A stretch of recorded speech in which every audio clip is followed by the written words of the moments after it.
What, how, and when should you post your written articles on LinkedIn? LinkedIn and Facebook are very, very similar when it comes to posting stuff that you have to be connected up with someone for them to read your stuff and vice versa. On LinkedIn, less people are less likely to share stuff. So it's really important that you send connection requests to as many people as possible. And in subsequent videos, we're going to show you how to get your connection requests from the hundreds to the thousands and the right sort of people as well, people in your locality. As you can see on the screen now, there is two different types of posts that you can make on LinkedIn. One is a post and another one is an article. So if you click on this button here, it produces a post. A post can only be 1,300 characters long, which works out at somewhere in the order of 200 to 300 words, which when you consider your written article is going to be 300, 400, 500 words, it's not going to use enough space. So the other option that you have is to write an article. And if you click on this button here, you will notice that a page opens up and you can put a big photograph and a banner and you can write to your heart's content into thousands and thousands of words. In terms of how you should post, my recommendation would be as follows. The first thing I would do is the very first time you go onto LinkedIn with your weekly article, you upload it as an article by clicking on this button here.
And then posting your article with your road sign above.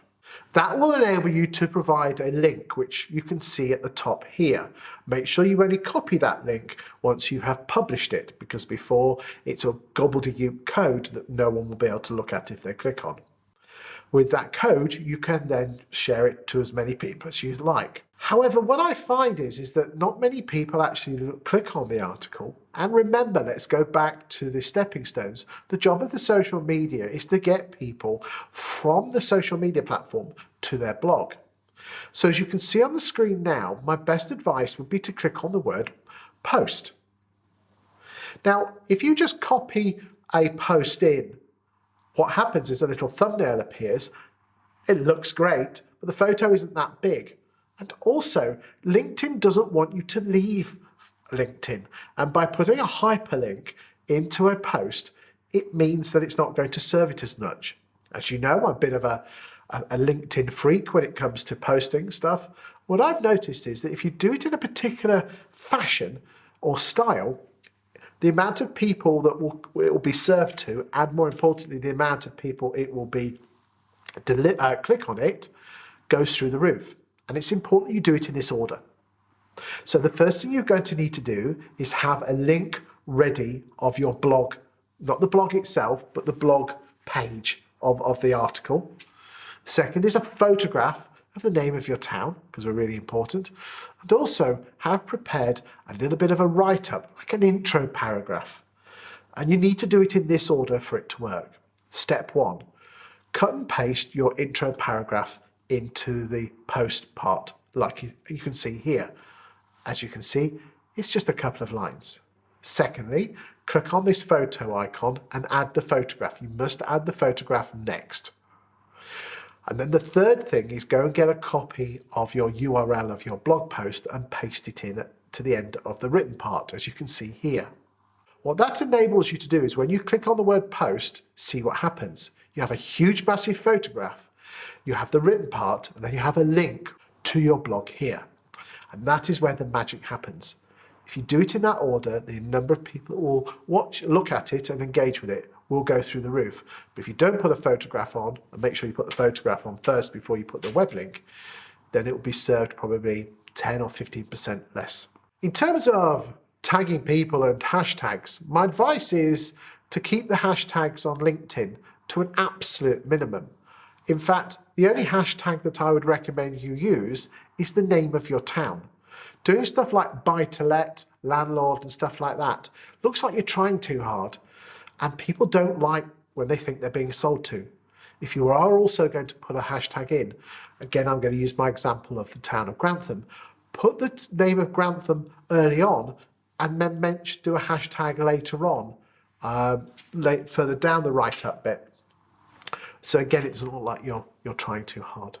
Now, in terms of how often should you post your articles, my advice to you would, obviously if you're doing a weekly article, is that you post it probably once a day for 3 days, using different photographs to mix it and match, to say what you did on Facebook, to enable you. So one day it's the same, it's a link back to the blog, but the photograph is one road sign, then the next day you post exactly the same with a different road sign, and then the next day you can have a post the same article with the same link but a different photograph to mix it up. What are you going to do on the other days? Well, my advice to you would be to use old articles, because quite often they're evergreen, and recycle the old stuff.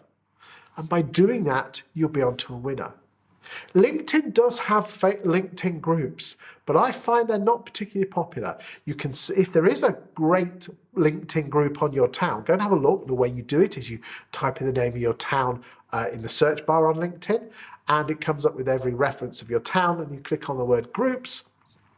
You'll see if there's any groups based on your town. Quite often, they're not that full unless it's a big city or a big town. You might want to join it. It's entirely up to you. The most important thing when it comes to LinkedIn, though, is to connect up with people from your town. And in a subsequent video, I'm going to show you how to do that. In the next video, I'm going to talk about your LinkedIn profile and your Facebook profile, what they should look like, and how you can use them to your advantage to get lots of connection requests.